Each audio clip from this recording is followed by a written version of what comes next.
Good afternoon and welcome to the third Maternal Child Health Adolescent Well-Being Workshop. I know folks are still joining us, and I will direct you to the chat to complete a brief demographic survey. We'll go ahead and get started here because we have an exciting agenda this afternoon.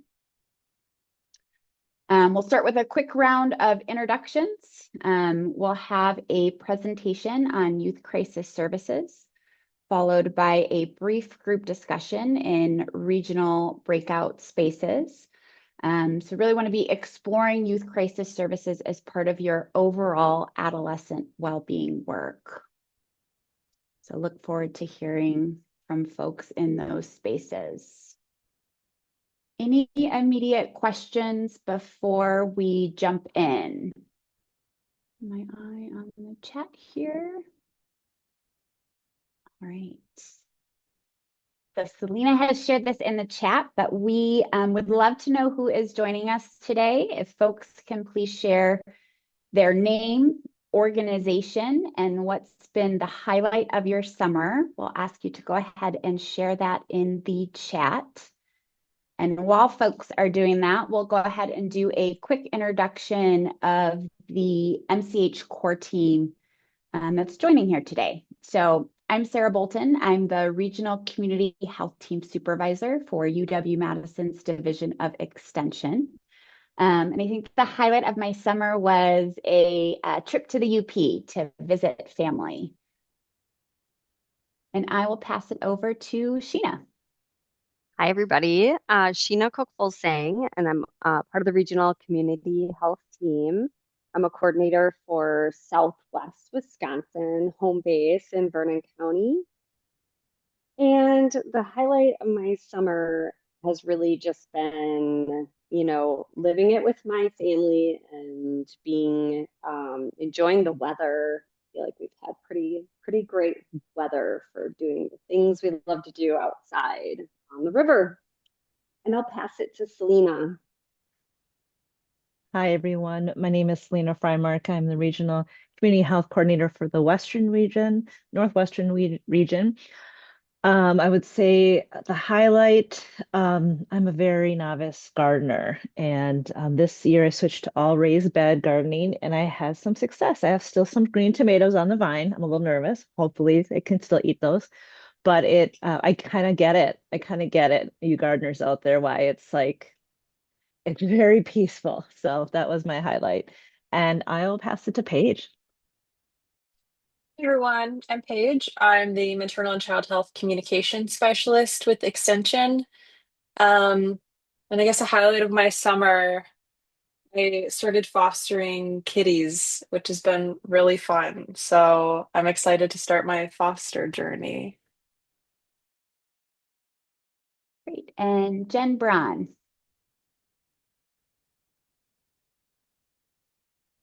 Hello, I'm Jen Braun. I'm the Community Engagement and Coalition Specialist for UW Extension, and I did a lot of travel this summer, and that was definitely the highlight for me.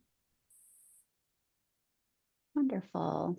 Thanks, everyone. I'm seeing lots of great highlights in the chat.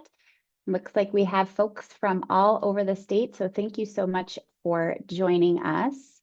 We are incredibly fortunate to be joined today by Beth Rudy from DHS's Division of Care and Treatment Services. So Beth is going to provide an overview of youth crisis services and some examples of what's working well around the state. And I will turn it over to you, Beth. Thanks for being here. Oh my gosh, thanks for having me. Well, as Sarah said, I'm Beth Rudy.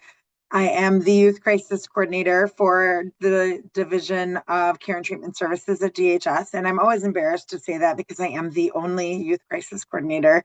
And as we know, we definitely need more. And to kind of acknowledge what happened in Minnesota yesterday, I think that that's weighing heavy on all of us.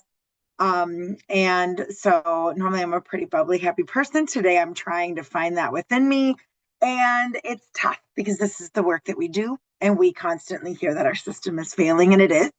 And so I want to recognize that and acknowledge that. And as we talk through the things today, I'm going to be really honest about our barriers and the things that we are lacking in Wisconsin and the things that we're hoping to do in time, because we move at the speed of the state. And as we know, everything does take time. I am hopeful about some of the initiatives that we have going. So I will definitely get to that. So let me pull up my PowerPoint before I forget to do that. Share. Can everybody see that? Yes. Okay, perfect. And then if you guys have questions throughout, I am probably not going to be paying attention to the chat. So if anybody wants to just like interrupt me, that's totally fine. Or we can ask questions at the end. I really don't care. I'm pretty flexible. But let me pull up. I, of course, have notes to keep myself on track. So like I said, I'm the Youth Crisis Coordinator. I come to DHS with a variety of experiences in the child welfare system and the mental health system. I actually got my start in wraparound, and I believe very strongly in the wraparound principles. So I'm very excited to be able to bring wraparound principles into everything that we do in mental health at the state. I work for the Children, Youth, and Families section within the Bureau of Prevention, Treatment, and Recovery. So we oversee youth crisis. We also oversee day treatment and substance use, and then our CST program, our coordinated services teams, and then the overall children's system of care. So a lot of things that we've been tasked to do. I spent 10 or so years of my life working for the Department of Children and Families, and with experience in the ongoing services of child welfare. And I've also done some school-based crisis intervention. So a little bit of a variety of experiences. So today we're just going to kind of talk about the overall behavioral health needs in Wisconsin, give some stats. I love stats. Some people are super bored by stats. I hope you don't glaze over. If you do, that's okay. All of this is going to be available to you with Sarah. I also apologize for outdated stats. As we know, we usually get data like a year and a half behind, and then it's got to be fleshed out. And so some of my stats are a little bit old. I'll do my best to keep things current. And then we're going to talk about the best practices for youth crisis and the current landscape in Wisconsin. Like I said, I'm going to be really honest about our barriers, but what we're working on and what we're hopeful about. And then our crisis now model. And I'll probably mention that throughout. But what we follow at DHS is SAMHSA, which is the state mental health authority, or the through the federal government is our guidance, and that's the crisis now model. And that model consists of someone to contact, someone to respond, and a safe place to get help. So I'll go into detail about that throughout. So unfortunately, this graph's a little outdated, but as you can see, this is the percentage of high school students who felt sad, hopeless by year from 99 to 2021. We have a gap for when COVID happened. And all of this is available in the Youth Behavioral Health Risk Assessment data that is out there. I can put a link in the chat if you're not already very familiar with it, which I'm guessing you probably are. But the good news is that the most recent data shows that we are starting from in 2021, we had an increase to 42% of youth feeling persistent feelings of sadness or hopelessness. Obviously, a lot of that can be contributed to COVID, the pandemic, and not being around others. But now we were back to 40% in 2023. So we're starting to decline again, which is a good sign. And then suicide consideration by year.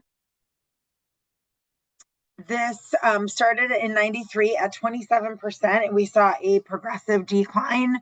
And then from 2021, we were at 18%, but then now back to 18% in 2023. So again, we're kind of staying within there. And then I don't have a graph for this, but the majority of high school students reported reported experiencing one or more of the following in the last 12 months: depression, anxiety, and suicidal ideation. And the percentage of high school students considering suicide is, oh gosh, and I don't have it in my notes. I'm so sorry. So yeah, 58.1 is the percentage of youth feeling, having thought and having suicidal ideation. Suicide was the second leading cause of death among adolescents ages 10 through 19 in 2017. So once again, my data is old. I apologize.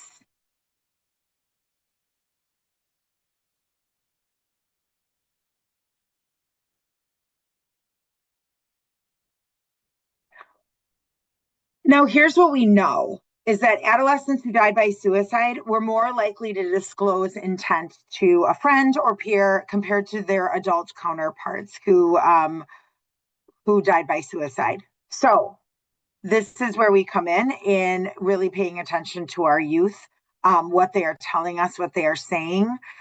We have done some great things in the implementation of 988, which I'll get to, but just making sure that we are paying attention to our young people and their needs, because they are usually telling us when they are hurting and when they are feeling suicidal. Females have the highest rates of emergency department visits for hospitalization with self-harm injuries. So in 2022, this is all based on our PPS data, which is our data system at DHS. And here's one of those areas that's a barrier. Our data system is not great. So we rely on it, we count on it. We also count on DMS data and data we get from Medicaid services, which at least counts our Medicaid kids. But it's kind of like data in, data out. This is what we have. But approximately 6,581 youth were served by 24/7 mobile crisis teams. And then in 2022, YCSF, so our youth crisis stabilization facilities, reported 253 admissions and 1,300 bed stays. I can tell you that in 2024, that number has, I think, quadrupled. So we're doing well. We're serving the kids that we need to be served. And for mobile response, it's iffy because we really don't have a total great picture based on data. But what I can say is that through DMS data, we know that age 14 through 17 account for the most amount of crisis calls and the most amount of mobile response in the state of Wisconsin. So our kids are needing help. They're asking for help through our crisis continuum. I need to move something. I have a taskbar like totally blocking the view of my slides. Hold on one second. So SAMHSA best practice, which again, we follow the rules of SAMHSA, tells us that we really need to keep our youth in our homes as much as possible and avoid out-of-home placements. In collaboration with DCF, we know that DCF has also switched over to that model with their Family First programming and philosophy. So they are also trying to keep kids in the home as much as possible. And we do that through a variety of things. We have our coordinated services teams, our CST, our CCS programs, CLTS, all of the C acronyms. Anytime we can, we really want to serve youth within their home. And that does include in crisis as well, if it's safe and if we're able to. We also want to provide developmentally appropriate services and supports to treat youth. We need to recognize that youth are not mini adults. They are miniature adults. They are a complex, they're complex in and of themselves, but then they also come with systems. They come with families, they come with parents, grandparents, caregivers. So we really need to look at that as youth being very, very different than the adults that we serve.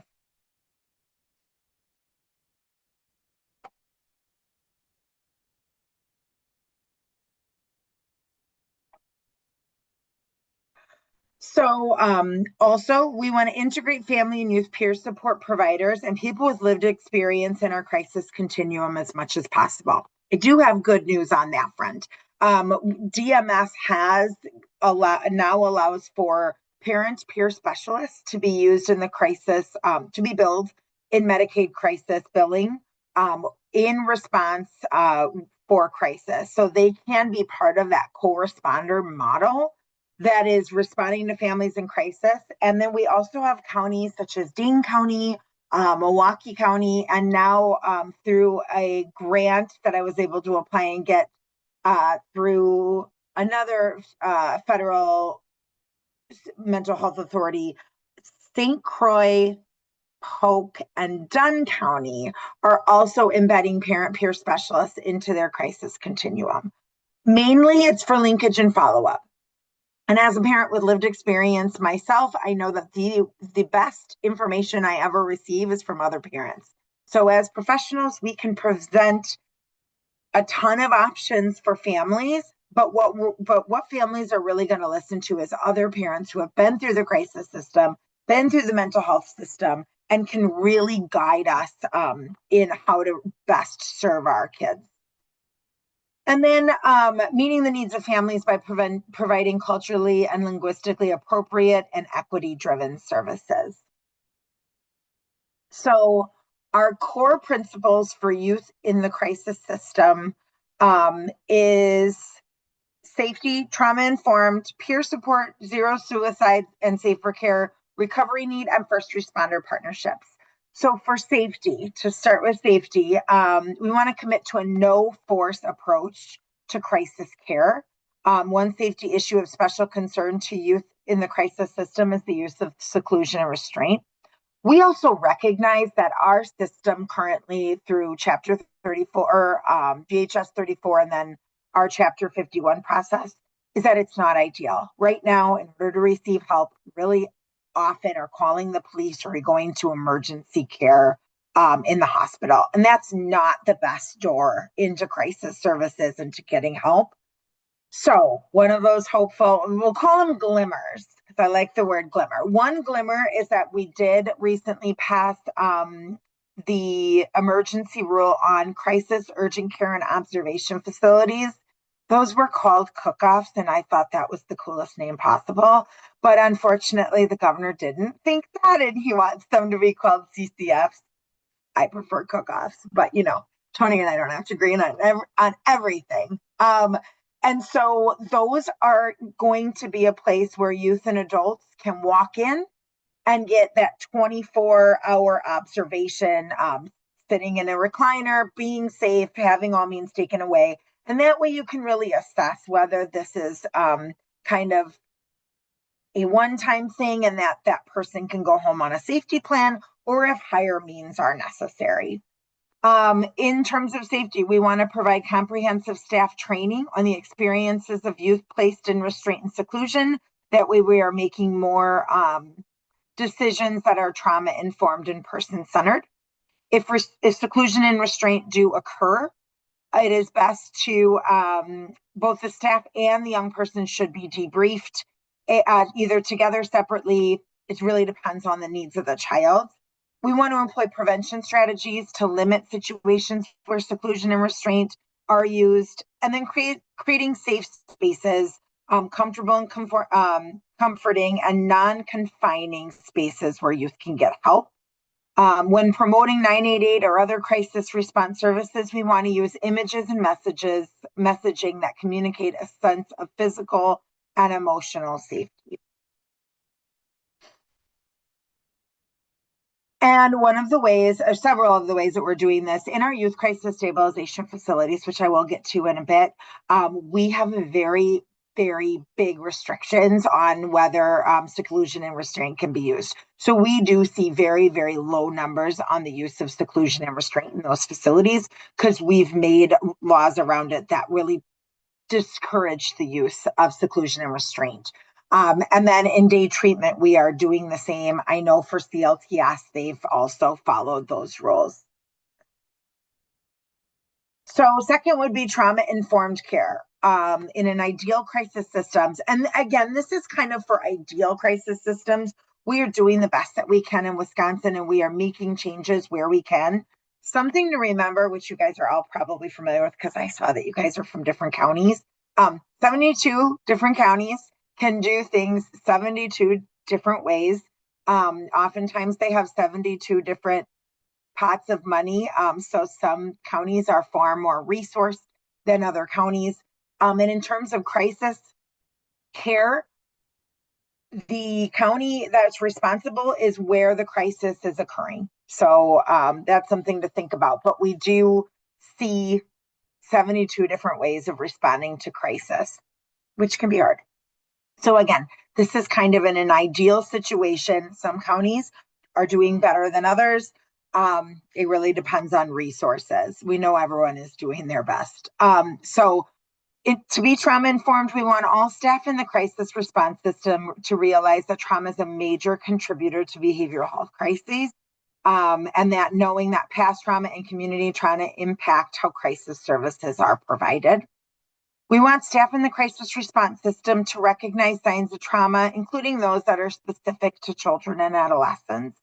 And that organizations seek to resist re-traumatization of both the people that they serve and their own staff and volunteers. So the people that are providing those services, we want to keep the trauma least as possible. We do want a significant role for people, for peers and people with lived support. Oops. So including peers can be a safe and effective program mechanism for assessing and reducing suicide risks for persons in crisis. Peers tend to come in with a lens without judgment. They can communicate hope in a time of great distress and can model the fact that improvement and success are possible. They also tend to know the resources in the county. It's kind of like when your kids get a teacher, right? And then they talk with each other about who's the best teacher and can I get into their class? Who's good for what? Parents do the same thing with providers. And so allowing parents to kind of be able to communicate and help each other can lead to the best care for those kids. So a zero suicide and safer care approach. Suicide prevention and treatment for youth must be developmentally appropriate, attend to critical social determinants of health, assess the presence of adverse childhood events or our ACEs scores, and incorporate parental and guardian support and address consent considerations. When in doubt, look to the Office of Client Rights within DHS. I do constantly because there are different rules for 13 and under and 14 and up and 18 through 21 and those transition aged youth. So we just want to make sure that we're following best practices and the laws for depending on the ages. Addressing recovery needs, so involves actively engaging youth and families in shared decision-making processes that explore the preferences and priorities, providing them with information about supports that are available and helping them make care-related decisions that align with their priorities. Staff should also support youth in identifying their strengths and natural supports both immediately crisis planning and follow-up care and stabilization. And then first responder partnerships. Currently, right now, throughout most states in Wisconsin, responder models involve law enforcement. So an ideal partnership would include a crisis intervention team trained. So we have these CIT trainings or similar curricula to law enforcement. So we're providing the law enforcement with those CIT trainings. And if you have any questions about that, feel free to put your contact in the chat. We provide through grant funding opportunities, CIT and CIP trainings throughout the state that law enforcement can attend, oftentimes free of charge because they're grant funded. To establish clearer policies and protocols for 911 dispatch to divert calls to the crisis response system when appropriate to avoid law enforcement involvement. If there are not co-responders or the co-responder model, train crisis response staff on when it is appropriate to call law enforcement. If possible, co-locate crisis call responders and or mobile teams with 911 services. Not sure. I don't think that's being done in Wisconsin, but we would love to see that start happening. Incorporate regular meetings between crisis response and first responders to identify and address challenges. This is actually being done, I know, really well in Chippewa County. I don't know if anyone's from that area on the call, but they are having really, really great partnership meetings between officers, schools, crisis responders, mental health providers, and they're bringing everybody together. And so in that system of care approach, the more we can do that, the better. Provide training specific to youth with disabilities, which is something that we are looking into providing training through the University of Green Bay Training Partnership. So hopefully we'll have more of that in the future. I do have a really great recording from SAMHSA on a training that I just watched last week. So if anyone is interested in that, I can send you the link. And then share aggregate data regarding youth and family-related calls to crisis call centers and 911s to identify opportunities for outreach, awareness building, and diversion. So the fun stuff, getting to the Crisis Now model. Like I said, it's someone to contact, someone to respond in a safe place to get help. In Wisconsin, we have 988. 988, although a nationwide requirement, our 988 call center is located in Wisconsin. To give a little bit of data on 988, only 4% and this was just as of last month, only 4% of our 988 calls were youth ages 17 and under.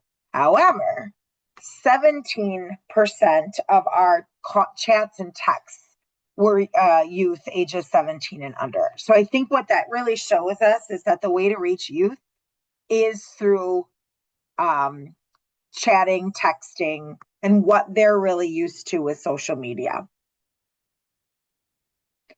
It's important to get the word out on 988. I had the pleasure of spending my Tuesday night with some individuals from the Patch program. I'm not sure if people are familiar with Patch.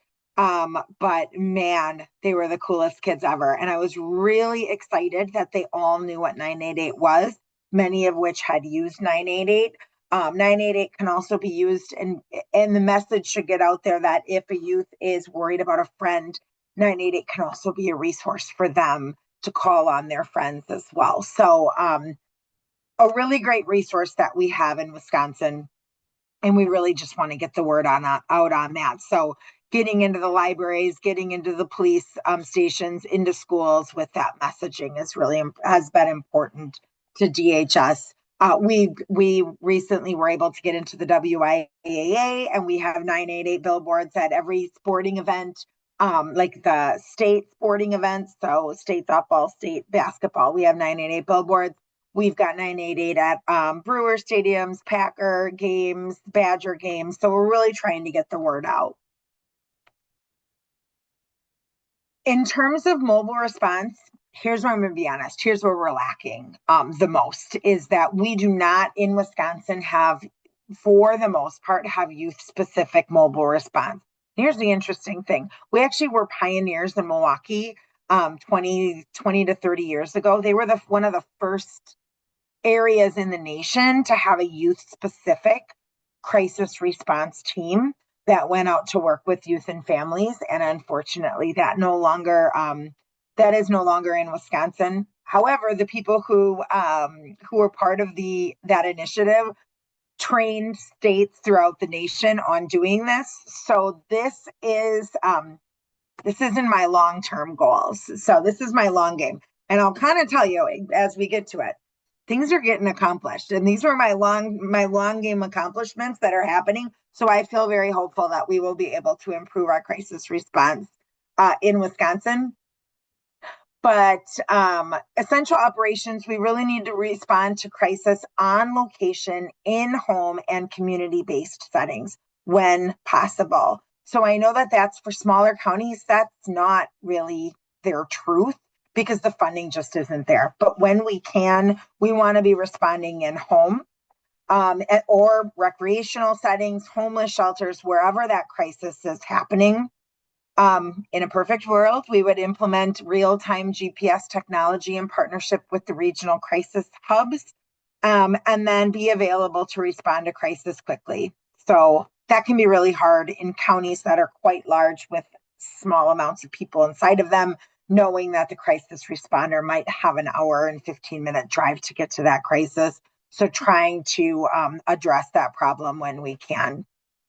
One act that just passed in the legislature, there was a emergency or a legislative council on unnecessary emergency detentions for youth. And out of that came two initiatives. And one of that was a standardized safety plan that will have a portal where law enforcement, hospitals, schools potentially will have access to safety plans across the state for youth. The act was just passed. We haven't begun work on it yet, but it is something that is coming. So the second is staffing and training. Having access to licensed and credentialed clinicians in a supervisory role who have expertise and experience using evidence-based practice and tools with youth populations is key. Clinician may be on-site or even available through telehealth or over the phone. We want to incorporate youth and family peers within response teams. Like I said, we're doing that with the parent peer model in many of the different counties in Wisconsin. We do not have youth peers as of yet. That has been one of those real contentious things, because how young is a youth peer? Do we allow people under the age of 18 to be youth peers? If they're not going to be, and my vote is no. If they're going to be 18, how old do we allow peers to be when they're still considered youth peers? And what trainings do they need? So that is something on the radar at DHS and something that we're working on. Responding without law enforcement accompaniment unless special circumstances warrant their inclusion. And then providing staff training on how to describe mobile response services to youth and their caregivers so they know what they're getting themselves into when they make that phone call. We want to make sure that we use terms framed in acceptance and never blame or judge for the crisis. And one thing we always say in crisis is a crisis is defined by the youth and the family. My baseline might be Sarah's crisis, and potentially is, because my family's absolute chaos all the time. And that might look like a crisis to Sarah.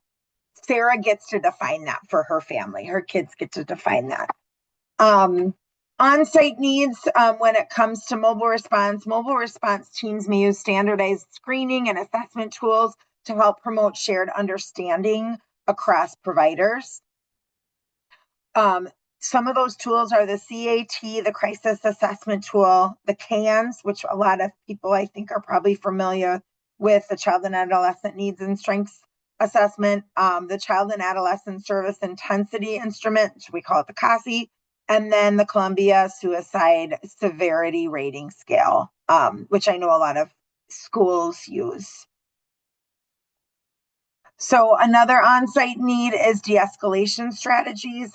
I really lean hard into DBT for these strategies, but some examples of de-escalating strategies include establishing safety in the immediate environment, projecting a calm, empathetic demeanor, engaging in active and reflective listening, respecting the young person's physical space, decreasing stimulation, taking a movement break, getting fresh air, deep breathing, grounding exercises, journaling or creating art, and then sensory soothing. I also really love the DBT skill of holding onto an ice cube or submerging your face in ice water when possible. It really does help to reduce the heart rate and get things to calm down. That can be hard with children.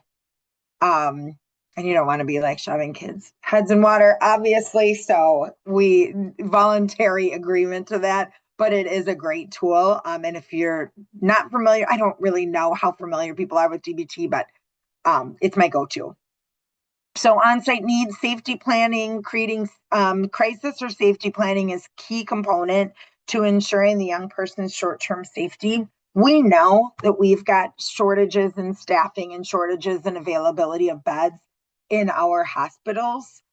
So oftentimes children are sent home. And so really making sure that our safety plans are robust and can help keep the family and the kids safe in those times of crisis care, especially if the youth is being sent home.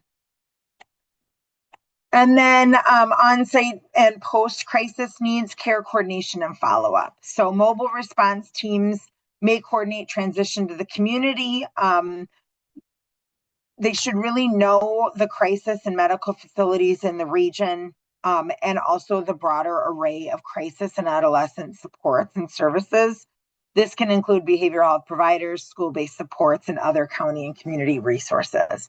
Again, we know, like, the Eau Claire area just took a huge hit with the dissolving of one of their large behavioral health providers. So working on trying to make that available. One of the ways we've done that is increasing our telehealth options throughout the state. So, a safe place to get help. My bread and butter, my favorite thing in the world are our youth crisis stabilization facilities. They're all governed through DHS 50. We have 3 in Wisconsin, and I'll kind of explain why we only have 3, but why, again, a glimmer that I have hope. So we have the Masana Center located in Lad Lake in Milwaukee. They serve females in a 6-bed facility, ages 17 and under. They are located in the heart of Milwaukee. So if you're using Lad Lake, I would say if a child is a runner and they're used to being in rural Wisconsin, keep that in mind, because they are in downtown Milwaukee and right in the thick of it all. These are unlocked facilities, and these are voluntary placements. So the child needs to be voluntary, willing to go there. They are unlocked. They also are not a placement. They cannot be used as an out-of-home placement. They should not be used as an out-of-home placement. These are crisis stabilization. They are 3 to 5 days is the general rule. We've had kids stay up to 30 days. That's usually because they're awaiting like a different type of residential treatment. These facilities can be used as a way to prevent crisis. They can be used in an active crisis as long as that youth does not require an emergency detention. And then they can be used as a step down from hospitalization. So like I said, we have the Masana Center. We have North Central Healthcare in Wausau. They are an 8-bed facility serving both male and female youth under the ages of 17. And then we have the Mott Center in Watertown. That is through Jefferson County, and they are an 8-bed facility serving male and female youth with 2 separate sides, ages 17 and under. Ideally, we want robust in-home stabilization, but we know that that's not necessarily feasible in a lot of the counties. But through the use of CCS, CLTS, and CST, funding is out there to help with parent-peer specialists, help with some of that in-home safety planning. So one of our great glimmers is that the reason we only have 3 YCSFs is because our funding structure was not ideal. They were not Medicaid reimbursable at the rate that they should have been. And in order to use them and be able to be Medicaid reimbursed, they need to be rostered under that crisis or on that county's crisis 34 certification. So that 34 certification isn't changing. If counties want to contract with YCSF, they should roster that. It isn't a huge administrative lift because they already have all the paperwork necessary. They are being rostered through other counties. So that can allow for full Medicaid reimbursement. And as of January 1st, our reimbursement rates are increasing by a ton. That's all I can say on that matter right now, number 1, because that's the only information people are giving me. But number 2, because we don't know the rates yet, but we will very soon, and that will be increasing soon. And my hope for that is that they will then rely less on grant funding, and we can open facilities throughout the state with that current grant funding that we have through state program revenue dollars. And that will allow us to build facilities potentially in the Northeast, in the La Crosse area, and where we really see in the northern region and where we really see those gaps. So a lot of information to get through in 45 minutes.